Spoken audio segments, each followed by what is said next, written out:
ಇಲ್ಲಿ ಯಾವುದೇ ಜಾತಿ ಇರಲಿಲ್ಲ. ಆಯ್ತಾ? ಯಾವುದೇ ಜಾತಿಗಳು ಹುಟ್ಟಿದ್ರು ಕೂಡ ಎಲ್ಲ ಸಮಾನವಾಗಿತ್ತು. ಹೆಣ್ಣು ಮಕ್ಕಳು ಪುರುಷರು ಎಲ್ಲ ಸಮಾನವಾಗಿತ್ತು. ಆಯ್ತಾ? ಅದು 12ನೇ ಶತಮಾನದಲ್ಲೇ ಬಸವಣ್ಣ ಇದ್ದದ್ದು ಯಾವ ಕಾಲ? 12ನೇ ಶತಮಾನ.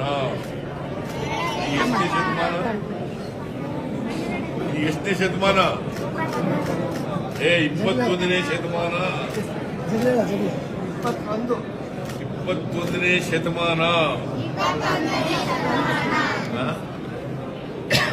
ನೀವೆಲ್ಲ ಕಲಿತು ಮಾನವರಾಗಬೇಕು. ಏನಾಗಬೇಕು?